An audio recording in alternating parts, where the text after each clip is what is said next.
Eu falei, né, num outro momento que passei pela FEBEM, etc, etc. E naquela época, quando você ia sair da FEBEM, você não saía sozinho, né? Porque você é de menor. Então tinha que ir o seu responsável lhe buscar. Quando ele foi me buscar, tava chovendo, o meu sapato descolou e ele tava preocupado porque o meu sapato descolou e aquela coisa toda. E aí eu virei pra ele e falei, pai, agora tanto faz. Estamos indo de volta pra casa. Eu sei que ele morreu com orgulho de mim. Ele morreu com orgulho de mim. Ele não... Todo o desgosto que eu tinha feito ele passar por todos os anos foi compensado no final da vida dele. Eu percebo que, assim, a maioria dos pais, infelizmente, ou são ausentes por questões de abandono mesmo, tipo, a mãe que não tá mais com os pais. Como a gente vive numa situação periférica, alguns dos pais ou estão presos, ou morreram, ou abandonaram. E tem alguns que vão. Tem alguns pais que levam, sim. Ainda tem alguns pais que são presentes e levam. Não está tudo perdido. Fala, papito! Papai, eu vou te Papito! Tem gente que entra na vida da gente como pastor. Outros entram como um professor. Alguns como treinador. Mas tem gente que, antes de qualquer título, carrega uma missão: ser presença onde muita gente só conheceu a ausência. Hoje o Fala Papito recebe Márcio Mano, que é pastor, missionário, professor, instrutor de Muay Thai, fundador do Instituto Café com os Manos, mas, acima de tudo, é o pai do Mateus e do Benjamin. E talvez seja aí que tudo se encontre. Porque quando um homem aprende a cuidar dos filhos dentro de casa, ele começa a enxergar melhor os filhos que a vida deixou pelo caminho. Hoje a gente vai falar sobre fé, sobre paternidade, ausência, tempo perdido, educação, educação cristã, legado e sobre uma pergunta que atravessa muita coisa. O que acontece quando um pai decide ser presença? Fala, papito. E Fala, aí, mano. papito? Seja muito bem-vindo, Márcio. Obrigado, Cara, Deco. Eu que agradeço prazer. aqui essa oportunidade maravilhosa de poder estar aqui junto com você nesse estúdio aqui maravilhoso e ser tão bem recebido aqui por ti. Antes de conhecer o Márcio, pastor, missionário, fundador do Café com os Manos, eu queria conhecer o homem que chega aqui hoje e que chega em casa e é chamado de pai, né? Porque no fim das contas é ali que a missão começa. Sim. E aí, quem é o Márcio quando ele fecha a porta de casa ou quando ele abre a porta de casa? Quem é o Márcio, o pai? O Márcio Pai é aquele cara que é chato. Chato. Eu tenho uma dualidade, que é a questão do a forma como eu cresci e a forma como que meus filhos são criados. Aqui a questão cultural, ela é um choque de realidade muito interessante, porque eu fui nascido e criado em apartamento, em São Paulo, enquanto meus filhos são criados em casa. E você sabe que é Uhum, diferente. total. Apartamento não pode fazer barulho, você não pode fazer barulho porque é vizinho, no caso onde que eu fui nascido e criado, era vizinho de um lado, o outro em cima e embaixo. Então eu tinha 4 vizinhos. Então não podia fazer barulho, e aqui não, aqui barulho e tal. Mas ao mesmo tempo que eu sou chato com o negócio de barulho, eu sou aquele que senta com o filho e brinca. Eu sei que em algum momento do dia eu tenho que parar para sentar com ele, para brincar com eles. Não consigo sempre, mas às vezes tento. Mas sou aquele pai que eu tento dar para os meus filhos aquilo que eu não tive do meu pai, que foi uma atenção participativa. Então, o Márcio, quando chega em casa, é esse pai que vai querer dar uma atenção para os filhos, mas que também não gosta de muito barulho. A gente vai falar sobre isso, mas é super importante isso. Eu costumo falar que o chão é um momento muito importante para a relação pai e filho, né? E independente, a parentalidade como um todo, seja pai ou mãe, qualquer cuidador que seja. Mas quando eu falo do chão, é o sentar, o brincar, o estar perto, né?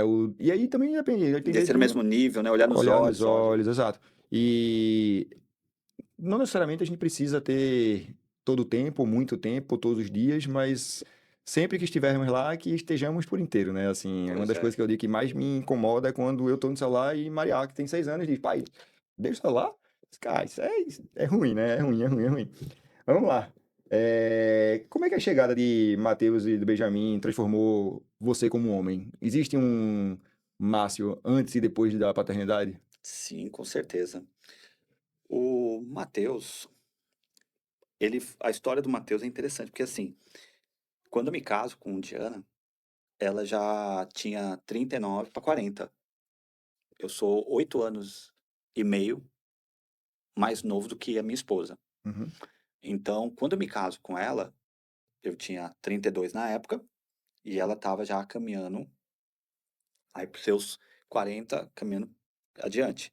Então a gente teve uma conversa muito séria, que foi assim: Márcio, você quer ter filhos? Porque ela já tinha o filho dela, Uhum. de um primeiro relacionamento que era o Nicolas. E Nicolas, na época, já tinha 13 anos. Mas aí ela sabia que eu era jovem e que eu possivelmente queria ter meus filhos, né? Uhum. E aí ela chega e me diz assim: Márcio, você quer ter filhos? Porque é o seguinte, se você quer, a hora é agora. Então, nós Não dá pra temos. esperar muito, não. Não, vamos, né, ter filhos. E aí, então, a gente começa a ter, né, relacionamentos com essa intencionalidade. E ele vem. Então, a gente fica muito alegre, muito felizes, porque, né, com a chegada de Mateus, e foi um nome que eu já tinha escolhido e briguei para que ele acontecesse, porque era um nome. Eu falava comigo muito antes de vir para Pernambuco, muito antes de conhecer Diana. E aí eu falava assim que o nome do meu primeiro filho seria Mateus. E Mateus significa presente de Deus. Então, quando vem Mateus, passa ali aquele tempo de resguardo e a minha esposa, né? E aí você sabe que o homem, né, fica um bom tempo ali sem namorar, fica parecendo um cachorro preso na corda.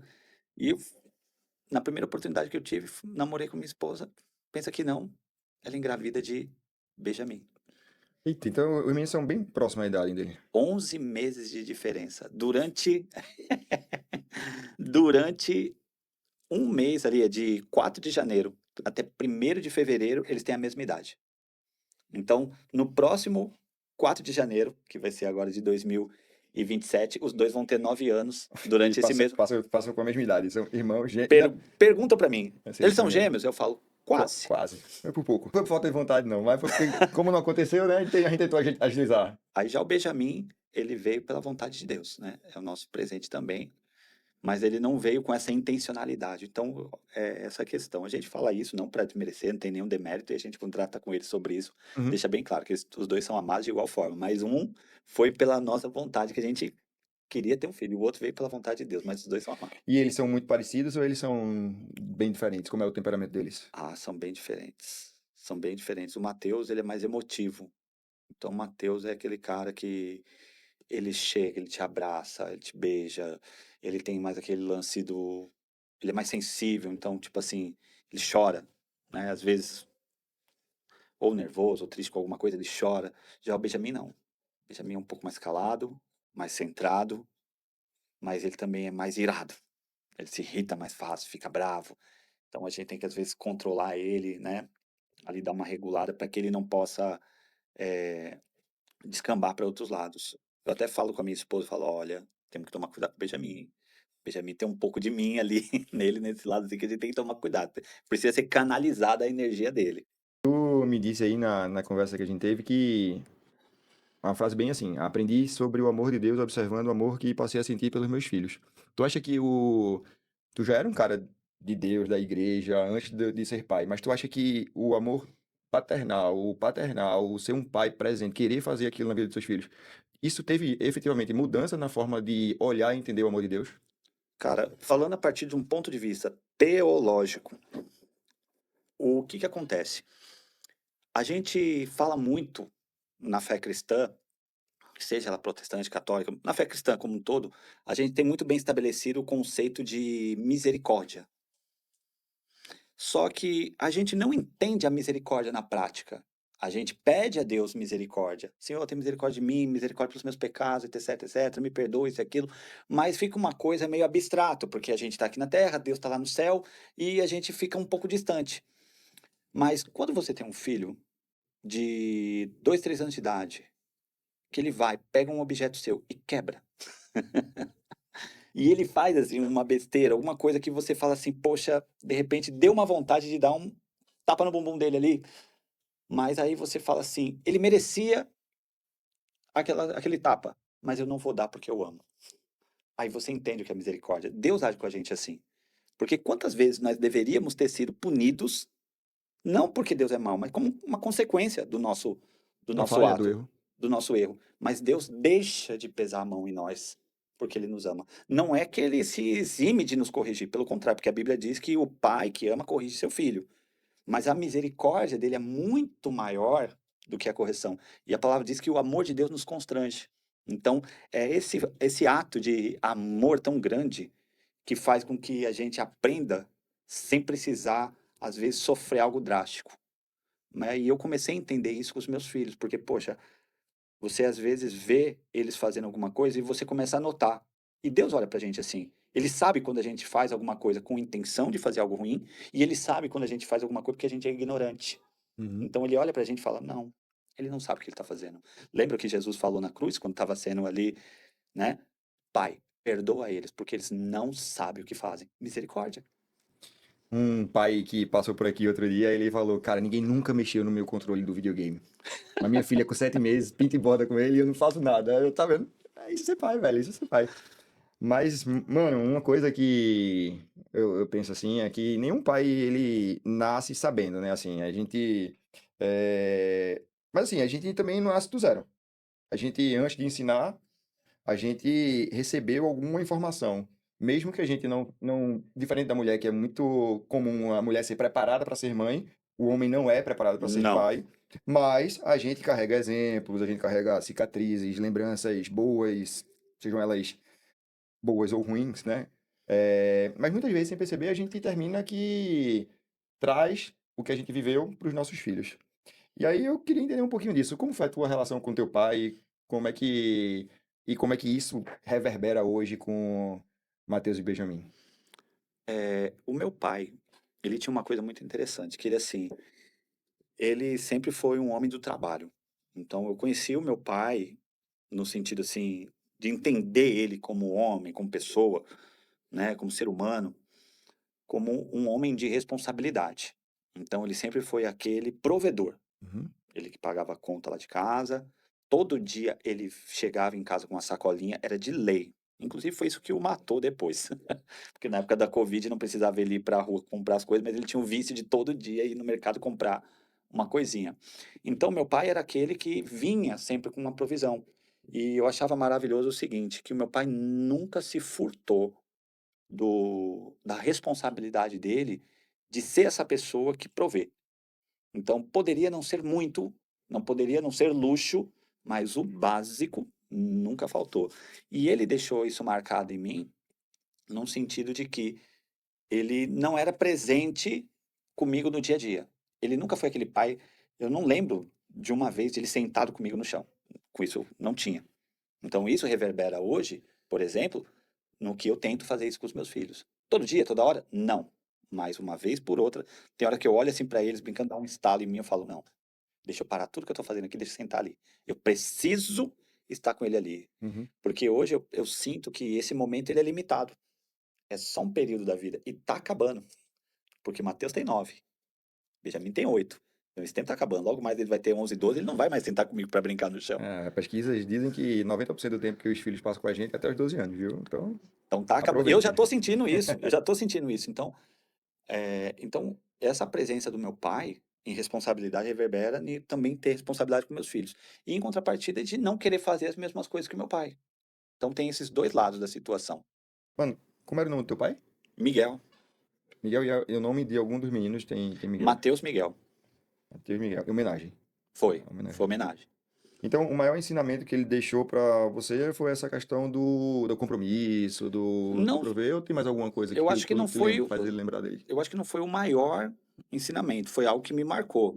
O maior ensinamento que ele deixou, se é que eu posso dizer assim, é a questão da fé. Que ele era um homem que ele tinha um compromisso dele com a igreja, né? Ele sempre estava, ele é católico, então todo domingo de manhã ele ia para missa. Todo domingo de manhã ele ia para missa. E foi uma coisa bonita, porque assim, mesmo depois quando eu me converti, e eu me converti para a igreja batista, né, protestante, quando eu fui para São Paulo visitá-lo, eu falei: eu vou para a igreja com o senhor.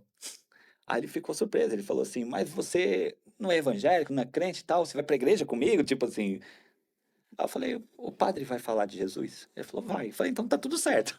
Eu falei: então tá tudo certo. Tu hoje, tu achas que tu replica muita coisa do teu pai na educação dos teus filhos, ou tu acha que é uma educação diferente, onde você copia coisas que você traz de lembranças boas da educação que você teve e traz coisas novas? Como é que é pra isso? Porque assim, hoje em dia é muito de eu não quero fazer o que meu pai fazia, né? Existe uma de mudança, né? Uma vontade de mudar. A gente tá passando por uma geração que tem essa vontade de fazer diferente.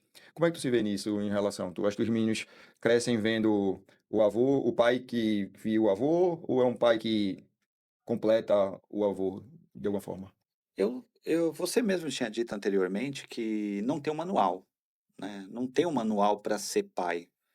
Então, assim, eu percebo que na minha identidade como pessoa, eu carrego muito mais do meu pai quando ele faleceu em 2020, por causa da Covid. Eu comecei a observar o meu próprio comportamento. Uhum, E eu comecei a identificar que eu tenho muito mais do meu pai do que eu imaginava, na forma de ser, a forma de agir. Mas em questão do ensinamento, eu acho que tem uma certa ruptura. Porque como meu pai viveu uma outra época e tinha uma outra mentalidade, ele me ensinava as coisas e fazia de uma forma que eu penso totalmente diferente. uhum. Então não tem uma continuidade, linear nesse sentido. E o que existem são princípios e valores que ele me passou de uma forma explícita ou implícita, Uhum. e que eu acabo replicando com eles de uma forma também explícita ou implícita, mas não objetivamente uma cópia, né? Tipo, um Ctrl C, um Ctrl V. Meu pai fez, eu copio, colo ali neles, não. É mais no sentido natural, que vai fluindo. Tem alguma história, além da participação do teu pai na igreja, da ida dele lá, da tua infância, que te marca, que tu lembra hoje em dia ainda? Cara, ou assim, isso a gente não falou na outra conversa, mas deveria ter caído, que era que eu falei, né, num outro momento que passei pela FEBEM, etc, etc. E naquela época, quando você ia sair da FEBEM, você não saía sozinho, né? Porque você é de menor. Então tinha que ir o seu responsável lhe buscar. Então, quando eles foram me buscar, quando ele foi me buscar, tava chovendo, o meu sapato descolou e ele tava preocupado porque o meu sapato descolou e aquela coisa toda. E aí eu lembro que naquela época tinha lançado um acústico da Cássia Eller. E tinha um trecho da música que fala assim: mudaram as estações, nada mudou. E aí chegava uma parte da música que dizia assim: mas agora tanto faz, estamos indo de volta pra casa. E aí eu virei pra ele e falei: pai, agora tanto faz, estamos indo de volta pra casa. Não tanto faz, eu volto descalço, eu volto a pé, do Tatuapé pra Santa Cecília, longe pra caramba. Pra mim tanto faz, agora eu tô indo de volta pra casa, isso é o que importa. E aí quando chegou na padaria ali no Tatuapé, ele chegou assim em mim e falou assim: escolhe aí, filho, qualquer coisa que você quiser comer. E aí eu virei e falei assim: eu só quero um café. Eu só quero um café e um pouco de manteiga, pra mim tá bom. Eu podia escolher o que eu quisesse, mas eu queria o mais simples possível, porque pra mim o que valia mesmo é que eu tava ali com meu pai. Aquilo pra mim era tudo. Aquilo foi o máximo pra mim. E fora que lá na FEBEM não podia tomar café. Só para contextualizar o pessoal, né, que a gente já conversou outras vezes aqui, e aí o Márcio, na infância, teve uma liberdade muito grande, que terminou conhecendo pessoas e Demais. as influências, e aí terminou se envolvendo com Drogas, drogas e crime. crime, e aí caiu na FEBEM algumas vezes aí entre os 14, depois dos 14, né, 16 anos, Foi né? 16 anos. 16. Mas aí, uma lembrança de que podia ser uma lembrança ruim, né? Da volta, o pai, que pô, não deve ser legal para o pai ir ter que ir lá visitar o filho, mas voltar para casa, conversa com um pouco com o filho pródigo, né? Foi nada. Quando eu abri a porta, ele falou: vim te buscar, filho. Aquilo ali foi emocionante demais. Tô aqui me contendo pra não chorar. Mas pode chorar, viu, se quiser. A gente tem até um lencinho aqui, mas essa temporada a gente não abriu ainda não a caixinha não, do É, lencinho. foi muito emocionante quando abriu a porta assim, e ele falou: tô aqui, filho, vim te buscar. Vambora. Aí, realmente, o meu pai, ele era um homem muito certo, muito correto, mas tudo que ele podia fazer por mim, ele fez de bom. Tudo que ele podia fazer pra mim de bom, ele fez e ele não se negava a nada. Em algum momento isso gerou um sentimento de culpa enquanto filho em relação ao teu pai, das coisas do sofrimento que eles terem passado pelas peripécias que o Márcio adolescente causou? Como é que tu reagisse a isso? Se eu tive algum sentimento de culpa em relação a isso, olha, eu acho que eu tive, na verdade, foi uma guinada, né, nesse sentido, porque quando eu saio das drogas, aceito Jesus como meu Senhor e Salvador, quando eu vou para Cristolândia e passo por esse momento todo de transformação, chega num certo momento aonde eu fui batizado e ele estava lá, ele e minha mãe. Meu pai e minha mãe estavam lá. Então eles assistiram o meu batismo. E quando eu vou, quando eu vou para Recife, né? Quando eu venho, né? Na verdade, quando eu venho para Recife e vou visitá-lo, ele fala para todo mundo, por onde ele passa, esse daqui é meu filho, ele é pastor e não sei o quê. Então, assim, eu sei que ele morreu com orgulho de mim. Ele morreu com orgulho de mim. Ele não, todo o desgosto que eu tinha feito ele passar por todos os anos foi compensado no final da vida dele por um filho que agora não mais usava drogas, que terminou os estudos, que fez faculdade, que estava fazendo um mestrado. Então, todas essas coisas fez com que ele tivesse um grande orgulho de mim. E isso me confortou o coração, me dizer assim, tá, tipo, pra mim mesmo, tipo, pô, eu errei muito com meu pai, fiz muita besteira, mas no final, graças ao bom Jesus, eu consegui dar alegria pra ele. Mas aí, assim, é preciso até valorizar, né? A forma com que teu pai reagiu e trabalhou isso, porque, assim, muitos dos pais, nesse momento, abandonam os filhos, né? Então, assim, a gente sabe disso, ou a relação é estremecida, e isso é muito ruim porque o resgate termina sendo muito mais difícil para quem tá sozinho. E quando você tem alguém que, mesmo sabendo, cara, eu errei, fiz muita besteira por aí, mesmo sabendo tudo isso, cara, meu pai tá aqui comigo, isso com certeza foi também uma vontade, né? Gerou a vontade de querer realmente fazer a diferença e de mudar. Ele foi muito resiliente. Ele foi muito resiliente, porque quando eu tava ali usando crack, eu usava crack dentro de casa. Então, ele via, ele via, porque não era um, não era uma casa com vários quartos, era um quarto de pensão, Uhum. quarto e cozinha. Então, tipo, eles estavam no quarto, eu estava na cozinha, eles estavam sentindo cheiro horrível. E ele chegou a pensar em desistir, ele já estava cansado nos últimos tempos. Quando eu dei essa guinada de mudar, ele já estava bem cansado já, porque não era fácil para ele. Eu trabalhava na feira, pegava meu dinheiro, e aí acabava o meu dinheiro, ela falava, me dá uma moeda, me arranja um dinheiro para usar droga. Então, aí chegava no outro dia, pagava para ele, tipo, devia 20, dava 10 e ficava nesse looping. Então ele já pensou em desistir muitas vezes, mas graças a Deus ele resistiu o suficiente para que eu fosse alcançado por Cristo. Mano, existe alguma coisa alguma situação, comportamento, alguma decisão que você escolheu mudar, que assim, "Puto, isso aqui aconteceu até agora, mas para minhas próximas gerações eu não quero que isso aconteça para meus filhos, eu não quero que eles sejam pais diferentes nesse sentido quando eles forem formar a família deles. Tem alguma coisa? Eu acho que a questão da educação cristã, né? Porque se tem uma coisa que hoje eu faço com os meus filhos, que eu posso dizer assim, eu não recebi do meu pai, mas eu também não tinha, né, na minha base, assim, era o estudo sistemático Uhum. da Bíblia. Então, tipo assim, é importante, muitos pais que ouvem a gente, às vezes pensam que é besteira, mas não é. Você pegar e abrir a Bíblia e ler a Bíblia, sem historinha, sem nada lúdico, Uhum. sem a Bíblia, Bíblia, texto cru, lê a Bíblia com a criança. Ah, mas ele não entende. Entende, entende. E aí, aos poucos, você vai explicando. Você pega parábolas de Jesus, histórias que são mais fáceis de compreensão. Então, acho que é isso que eu tenho deixado com eles, que essa questão do legado, do ensino. E tu começaste a fazer isso com eles com qual idade? Tu lembra disso?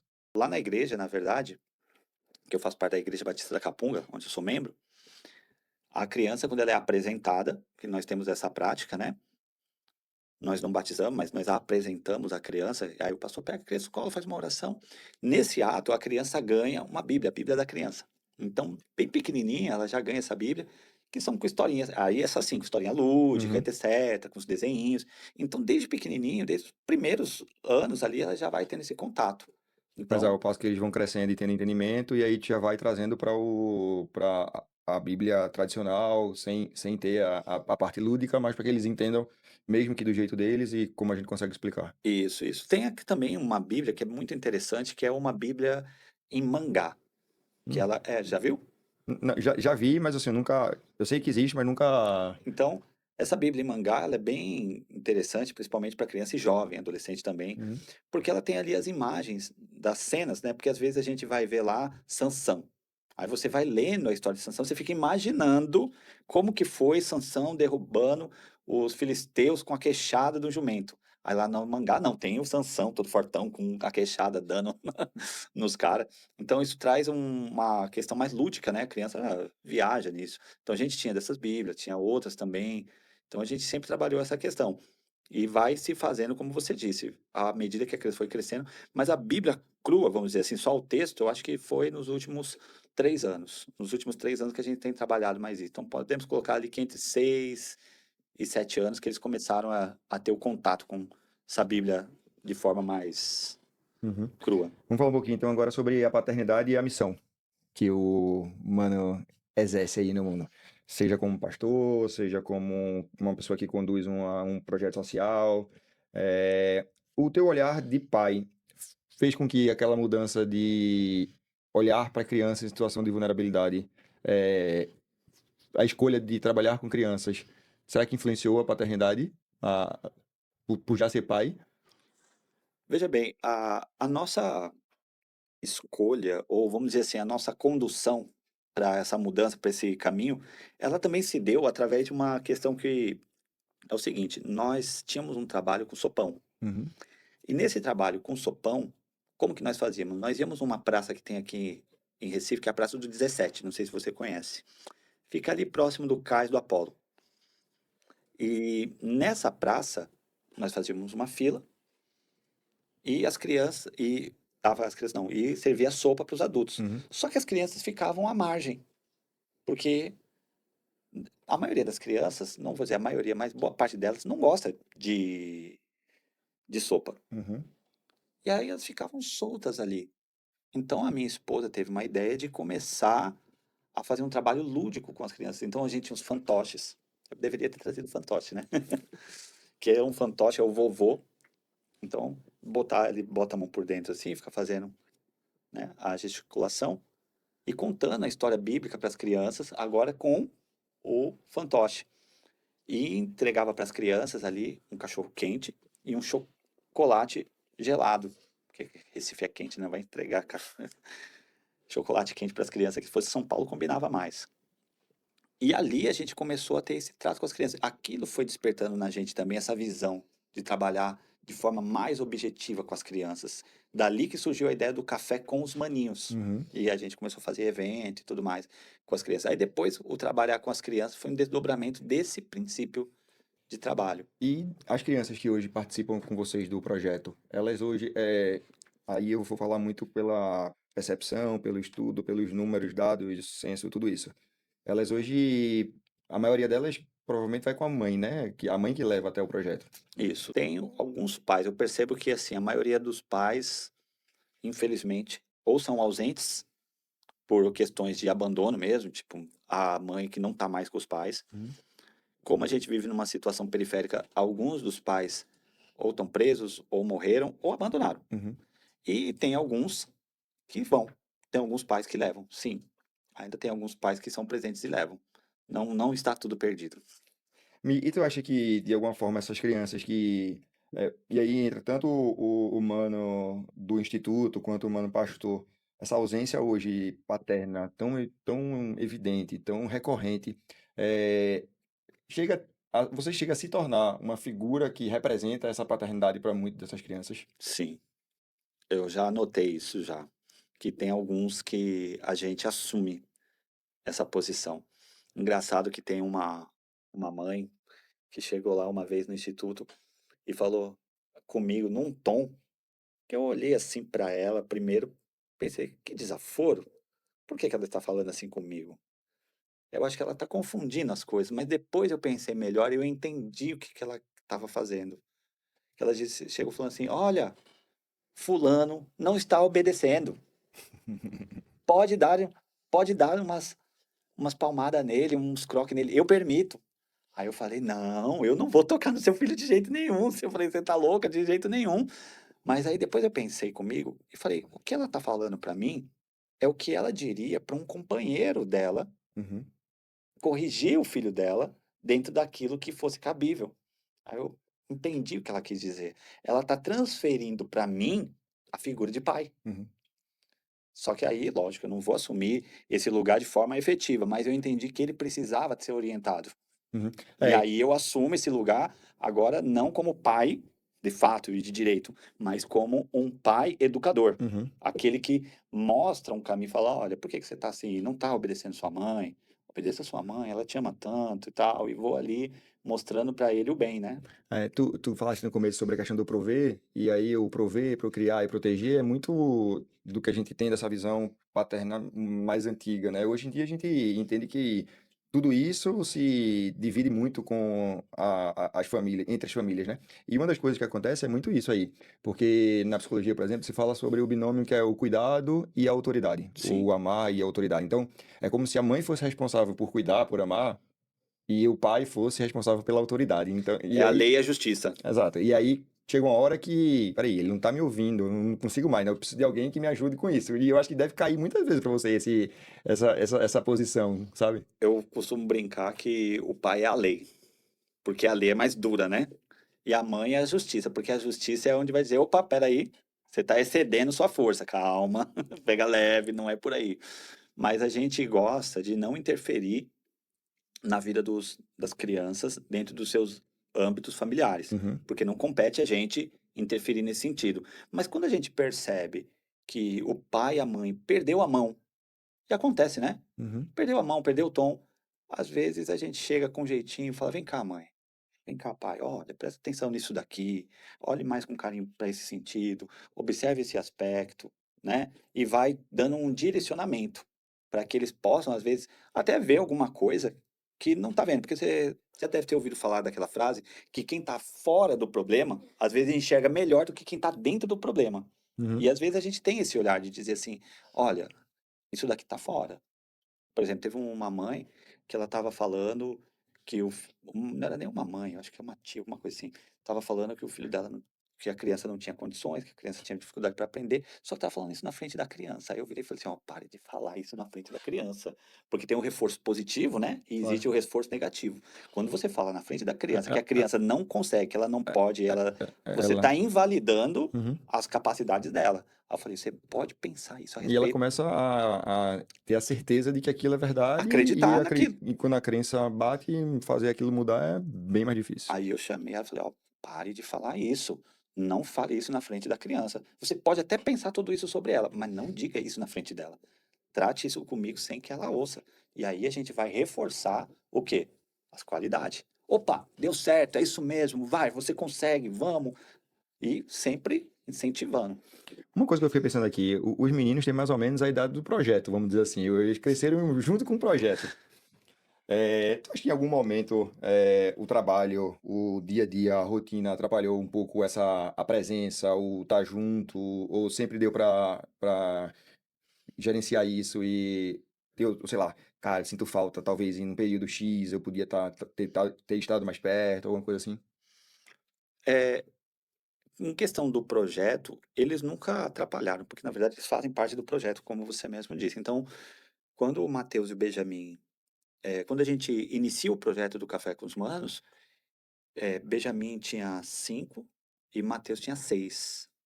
Então, inclusive, eu na época abri uma exceção, porque o nosso público-alvo eram crianças de 7 a 14 anos. Como Benjamin ainda tinha 5, eu permiti que outras crianças que tinham 5 também fossem. E Uhum, combinei com a minha esposa. Falei: "Ó, Na medida que ele for envelhecendo, Aí a gente a vai idade vai subindo, diminuindo, né? Também. a gente vai subir nessa régua da Uhum, idade. Porque eu não vou poder dizer, ó, você não pode trazer seu filho de 5, sendo que o meu tá lá. claro. E aí, mas eles estando lá nunca atrapalhou, pelo contrário. Era uma bênção, porque houve vezes de, tipo, faltar, por vários motivos, todo mundo. Mas meus filhos estavam lá. E aí eles acabavam participando, eles têm a oportunidade de interagir com outras crianças. E o mais interessante, né, de interagir com outras crianças de diversas realidades. Uhum. Para que eles aprendam também que eles não estão assim, né, por cima, não. Que cada criança tem uma realidade diferente, né? Eles são do Muay Thai também? Também. O que é que vocês mais gostam de fazer lá no projeto? Pra não ser rude, o que eu mais gosto de fazer é o Muay Thai mesmo. É o Muay Thai? Ele tá falando isso porque eu tô aqui. É. E tu? Jiu-jitsu. Jiu-jitsu? Então é, Muay Thai e Jiu-Jitsu aí. Já temos os lutadores de MMA. Já tem, já dá pra fazer uma graça. Mas ó, me diz uma coisa aí. Teologia, uma coisa que tu estudou. Sim. 8 anos. Tem alguma coisa que a paternidade te ensinou que a teologia não te ensinaria nunca? O que a paternidade me ensinou é a prática. É a prática. Porque teologia, o estudo sobre as coisas de Deus, ela é muito teórica, Uhum. em parte. E fala sobre a nossa fé, fé pessoal, fé em Deus. Mas ela é muito transcendente. Ela é muito transcendente, é algo que está lá, longe. Enquanto a paternidade é dia a dia, é acerto e erro, acerto e erro, Uhum. acerto e erro. É o aqui e agora. É o prestar atenção no hoje. Amanhã é outro dia. Então, a teologia, ela ensina a gente a ter fé, que também é acreditar no amanhã.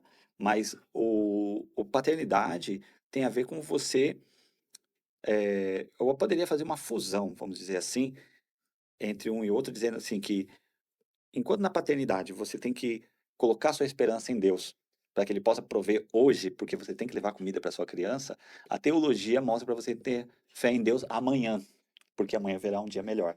Uhum. Então, quando você junta esses dois, aí você chega num ponto de equilíbrio muito massa. Curti, acho que tem uma questão da dualidade, né? Do subjetivo e do objetivo, do que é Exatamente. o Transcendente. transcendente para o que é prático, e é como você falou. Acho que as duas coisas, até a, a, a prática, o treino, tudo isso, cada dia, se eu estudar mais, eu vou entender mais, eu vou saber mais sobre fé, sobre Deus, sobre tudo. Cada dia que eu me envolva mais com meus filhos, eu vou ser um pai melhor, eu vou poder fazer coisas, eu vou poder diminuir o peso da mãe de ter as tarefas que são obrigatoriamente da mãe e o pai não pode fazer, e a gente pode ir mudando isso aos poucos. Mas é. E assim, e aí, sobre essa questão então, de teologia e filhos, como é que tu vê hoje? As pessoas levam os filhos para a igreja, e uma coisa que eu ia perguntar inclusive como um pastor, e aí você traz o exemplo de ler a Bíblia com os filhos em casa.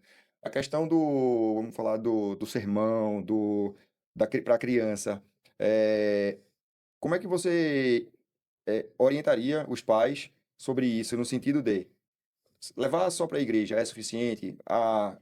Em casa é complementar? Ou em casa é primeiro, o exemplo vem primeiro, a igreja complementa? Como é que tu olha isso para que a gente consiga fazer? Porque, por exemplo, eu converso muito com minha filha sobre a Fé. religião, sobre fé, e é engraçado porque quando ela vai para a igreja, ela tem outros entendimentos e ela volta cheia de perguntas. Ela tem 6 anos. E aí é engraçado que teve uma vez, tipo, uma coisa muito, acho que foi 2 anos atrás, acho que ela tinha ia fazer 5.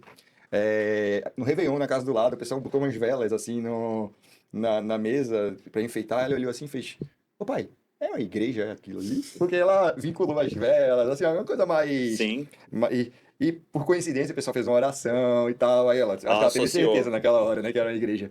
Mas assim, é engraçado e é importante que tenha isso também, né?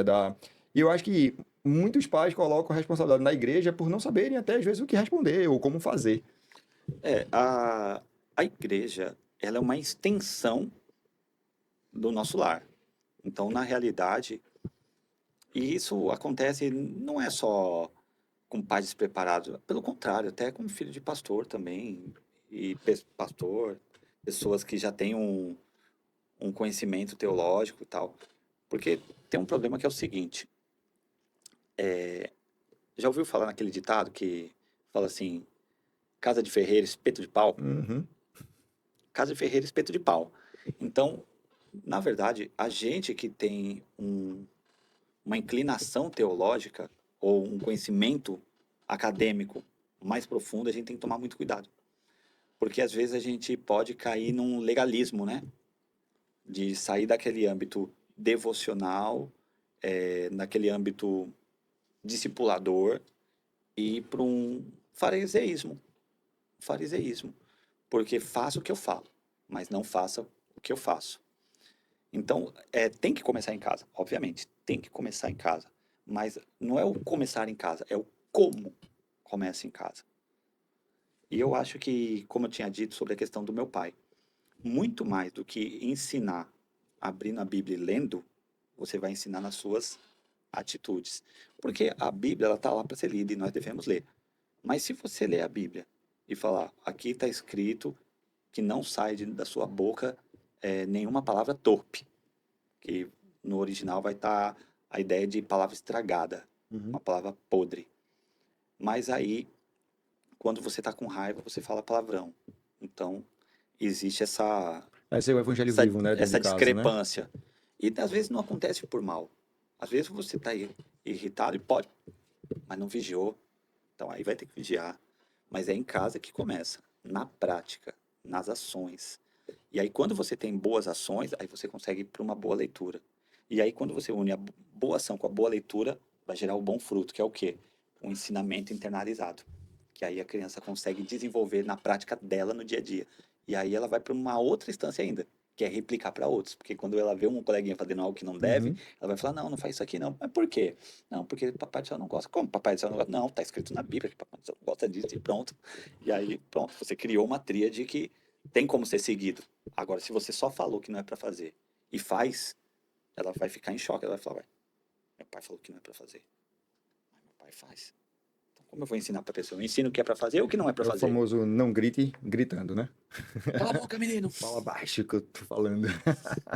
Ué, se tu pudesse deixar se o Márcio de hoje, pai que passou por uma vida aí 40 anos aí, com muitas experiências, pudesse deixar um ensinamento para os seus filhos e para os filhos de todo mundo que está assistindo a gente hoje aqui, qual seria o maior ensinamento que o Márcio poderia dar hoje para a nossa audiência, o pessoal que está assistindo?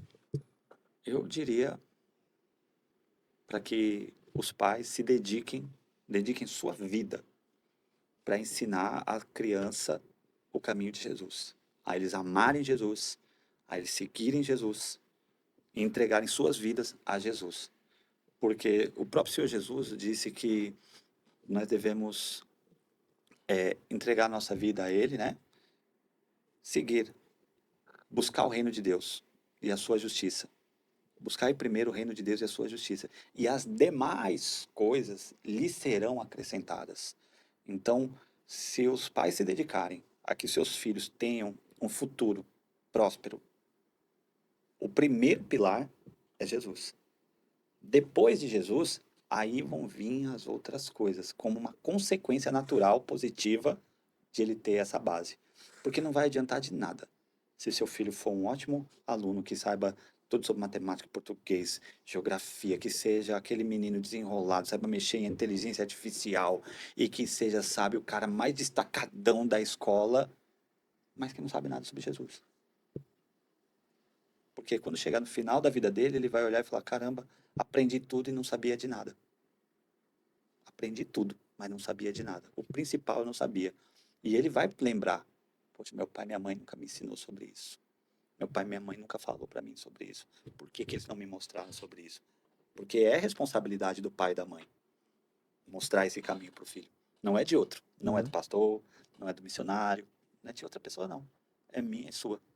O Márcio, eu vou te colocar na enrascada agora. E, Tu olhando para aquela câmera ali, tu tá olhando pros meninos ali, Matheus e Benjamin estão ali no fundo. sim, Se a gente guardasse esse episódio aqui e postasse ele só daqui a 20 anos, eita.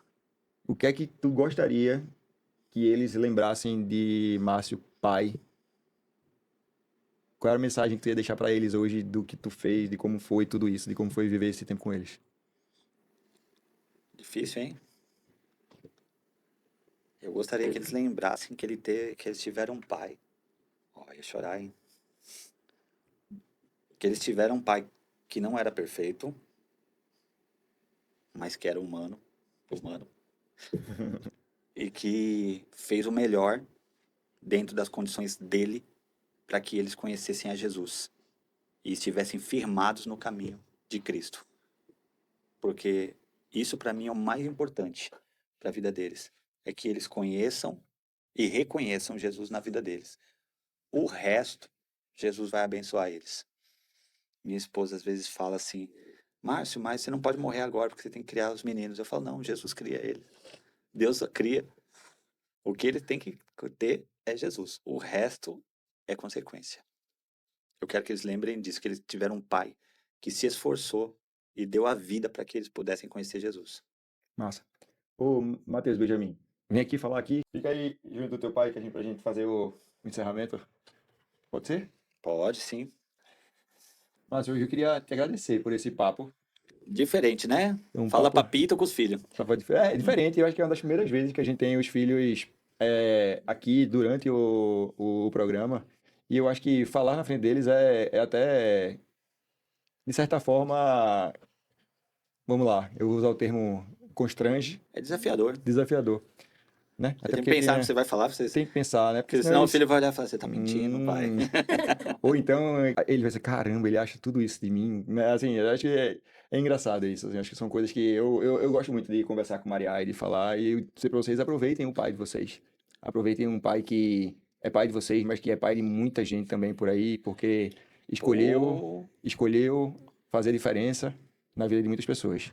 Agradeçam a Deus pelo pai que vocês têm. Nunca esqueçam disso. Hoje a gente não conversou apenas com um mano que é pastor, ativista social. A gente falou com um cara que é pai, que é filho. Um homem que entendeu que o evangelho não cabe só lá no púlpito, que a fé não pode morar só no domingo da missa, do culto, que a paternidade não é só um discurso bonito. É chão, é rotina, é presença sempre que for possível, mas quando não for possível, tudo bem. É erro, é perdão, é recomeço com seus filhos e com seu pai.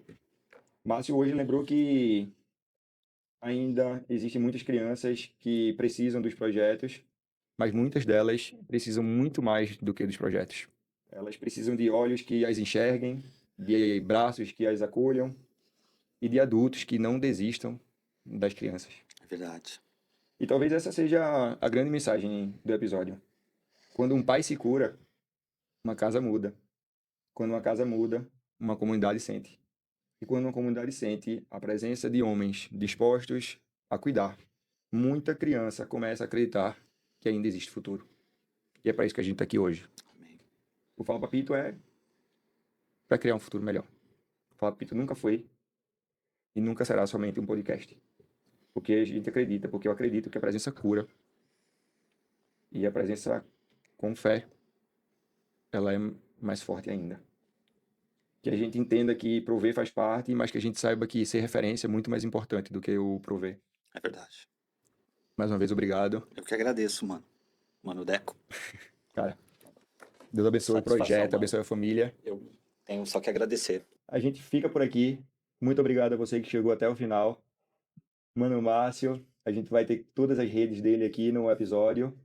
E a gente fica por aqui na certeza de que nossas crianças precisam de muito mais do que simplesmente um olhar, precisa de um abraço, precisa de tempo. Mas isso a gente vai conversar muito ainda. Então até o próximo. Fala Papito. Valeu, pessoal.